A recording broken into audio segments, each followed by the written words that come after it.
Hi friends, வணக்கம் and welcome to எங்கள் வீட்டு சமையல்.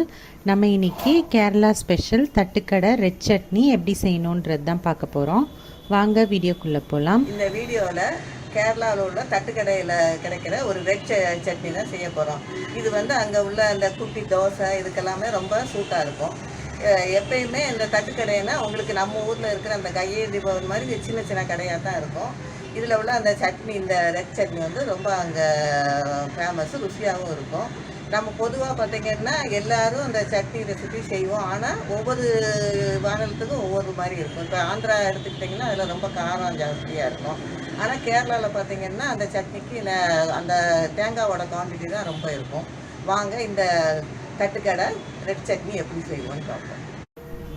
இதுக்கு துருவன தேங்காய் 1 கப் எடுத்துக்கணும். அதுக்கப்புறம் மிளகாத்தூள் ஆர்டினரி மிளகாத்தூள் 1 spoon, Kashmiri chilli powder 1 spoon. உங்ககிட்ட காஷ்மீரி சில்லி பவுடர் இல்லைன்னா சாதா மிளகாத்தூளே 1.5 ஸ்பூன் எடுத்துக்கோங்க. அதுக்கப்புறம் சின்ன வெங்காயம் 2, இஞ்சி பீஸ் 2 துண்டு, கொஞ்சோண்டு கருவேப்பிலை, தேவையான அளவு உப்பு, இதெல்லாம் எடுத்துக்கலாம். இப்போ நம்ம வச்சுருக்க மிளகாத்தூளை வெறும் வானலியில் மீடியம் ஃப்ளேமில் நம்ம வறுத்துக்கணும். கருகாமல் கலர் மாறாமல் வறுத்து எடுத்துக்கோங்க. நம்ம வறுக்காமல் யூஸ் பண்ணோன்னா பச்சை வாசனை வரும். அதனால் கண்டிப்பாக இதை நம்ம வறுத்துக்கணும். வறுத்துட்டு அதை ஒரு பிளேட்டில் போட்டு நல்லா ஆற விட்டுறணும். இப்போ நம்ம வச்சுருக்க எல்லா பொருளையும் நம்ம ஒன்றா சேர்த்து நம்ம மிக்சியில் நல்லா தண்ணி சேர்த்து வழுவழுப்பாக அரைச்சி எடுத்துக்கலாம்.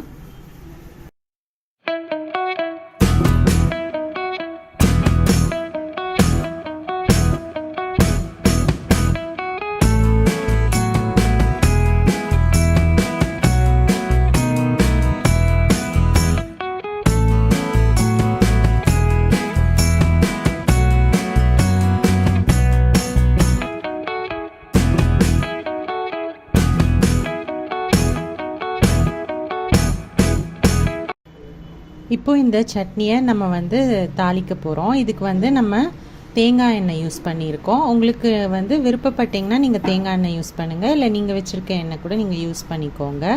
கேரளாவில் முக்கால்வாசி தேங்காய் எண்ணெய் தான் யூஸ் பண்ணுவாங்க. அதுக்கப்புறம் கடுகு போட்டு தாளிச்சிக்கோங்க. கருவேப்பிலை சேர்த்துக்கோங்க. காஞ்ச மிளகாயும் சேர்த்துக்கோங்க. ஒரு 10 சின்ன வெங்காயத்தை நீல வாக்கில் வெட்டி இதில் போட்டு நல்லா வதக்கிக்கோங்க. வெங்காயம் நல்லா வதங்கின பிறகு நம்ம அரைச்சி வச்சுருக்க சட்னியை இதில் சேர்த்துக்கலாம். அதுக்கப்புறம் நீங்கள் தண்ணி ஊற்றிக்கோங்க. இந்த சட்னி தண்ணியாக தான் இருக்கும். இது கேரளாவில் தட்டுக்கடையில் உங்களுக்கு தோசைக்கு தொட்டுக்க தருவாங்க.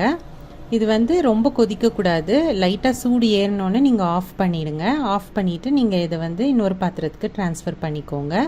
இது நல்லா தோசைக்கு தொட்டு சாப்பிட்டோம் அப்படின்னா சூப்பராக இருக்கும்.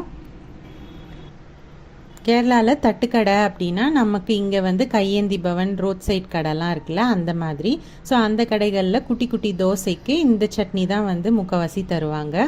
ஸோ இந்த டிஃப்ரெண்ட்டான ரெசிபியை நீங்களும் ட்ரை பண்ணிங்கன்னா உங்களோட ஃபீட்பேக்கை எங்களோட ஷேர் பண்ணுங்கள்.